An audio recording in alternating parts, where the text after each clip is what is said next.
दोस्तों नमस्कार। उत्तर प्रदेश विधानसभा चुनाव और इस चुनाव में सबसे ज्यादा परेशानी अखिलेश यादव के सामने आकर खड़ी हो गई है।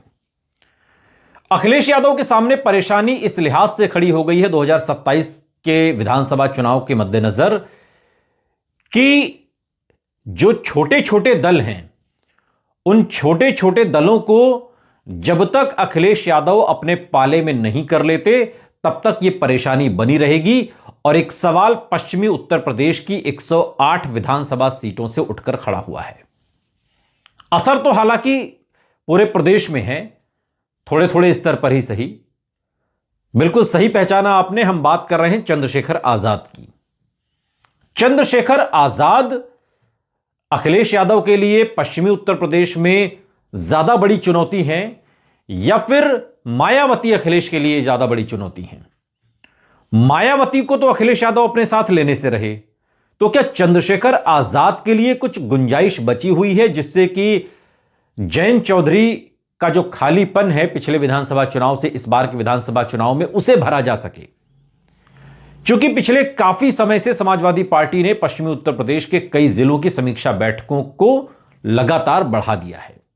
समाजवादी पार्टी के मुखिया अखिलेश यादव ने गाजियाबाद, गौतम बुद्ध नगर, बागपत, आगरा और मथुरा समेत करीब 1 दर्जन जिलों के प्रतिनिधि बुलाकर यह बात जानने और समझने की कोशिश की कि आखिर उत्तर प्रदेश में सरकार बनाने के लिए पश्चिमी उत्तर प्रदेश की क्या भूमिका हो सकती है।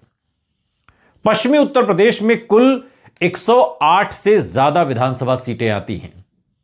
पिछले विधानसभा चुनाव में अखिलेश यादव के साथ पश्चिमी यूपी से एक मजबूत चेहरा आरएलडी के रूप में जयंत चौधरी थे, लेकिन अब जयंत चौधरी से अलगाव के बाद समाजवादी पार्टी इस बात को बखूबी जानती है कि पश्चिमी उत्तर प्रदेश के जो 2 बड़े वोट बैंक हैं, गुर्जर और जाट और जाटव,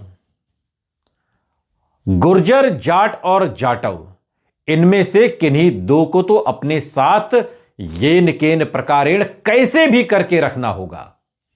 और अगर आप गुर्जर, जाट और जाटव में से किन्हीं 2 को अपने साथ नहीं रखते हैं तो फिर उत्तर प्रदेश की सत्ता तक पहुंचने का जो रास्ता है वो बहुत कठिन हो जाएगा।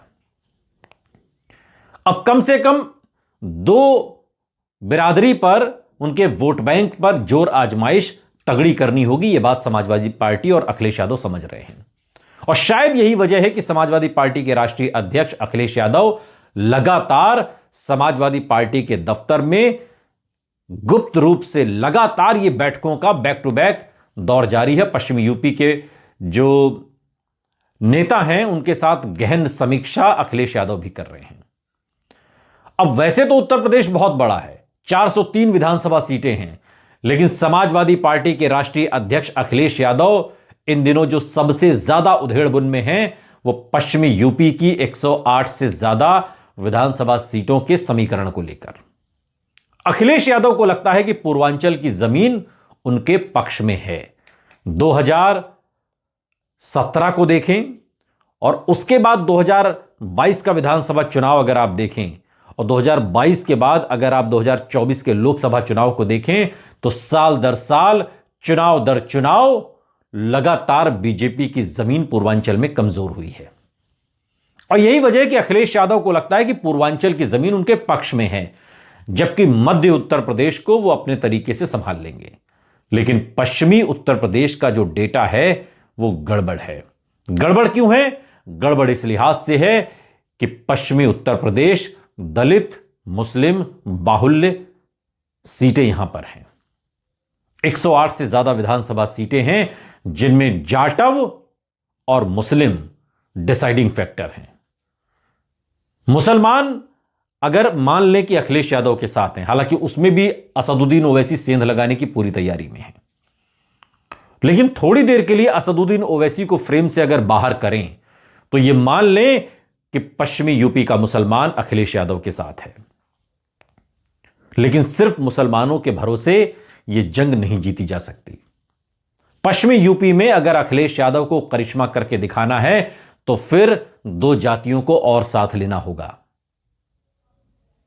या फिर जाटव उनके साथ आ जाएं या जाट उनके साथ आ जाएं या गुर्जर उनके साथ आ जाएं। जाट इसलिए नहीं आ सकते क्योंकि जयंत चौधरी बीजेपी के साथ हैं। तो जहां जयंत चौधरी, वहां यह माना जाता है कि जाट वोटर। अब गुर्जर और जाटव बचते हैं, तो जाटव को अकेले अखिलेश यादव साध लें ऐसा कोई चेहरा उनके पास है नहीं। और पश्चिमी यूपी में अगर जाटव को साधना है तो आपको चंद्रशेखर आजाद को साथ में लेना ही पड़ेगा। चंद्रशेखर आजाद, जिन्हें 2022 में आपने बहुत कम आंका, बात बनते बनते बिगड़ गई, लोकसभा चुनाव में आपने भाव नहीं दिया और वही चंद्रशेखर आजाद नगीना से सबको हराकर चुनाव जीत गए।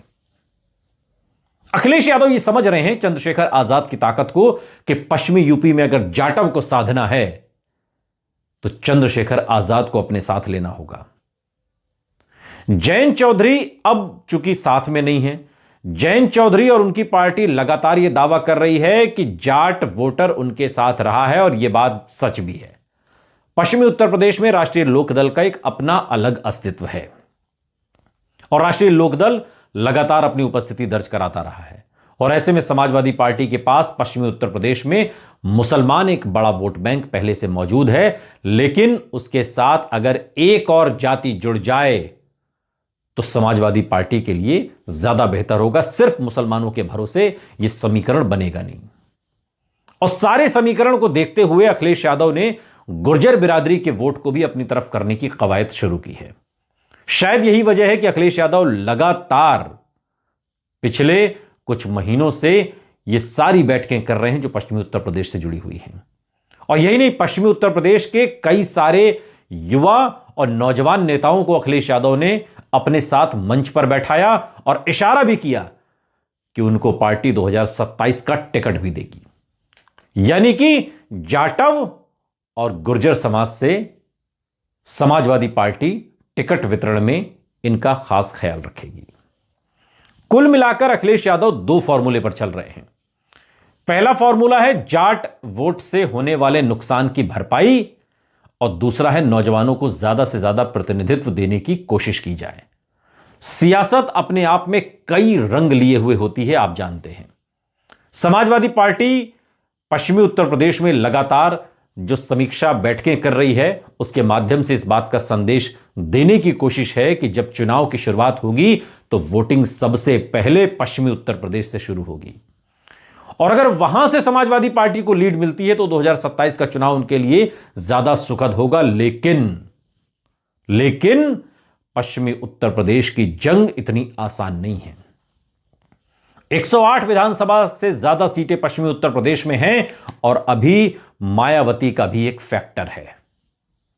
अखिलेश यादव मायावती की काट तभी कर सकते हैं जब चंद्रशेखर आजाद उनके साथ हों। और अगर चंद्रशेखर आजाद समाजवादी पार्टी के साथ जुड़ जाते हैं तो फिर आप समझ लीजिए कि 2027 के विधानसभा चुनाव में जो पहली लीड मिलनी है वो यहीं से मिलनी है, पश्चिमी यूपी से मिलनी है।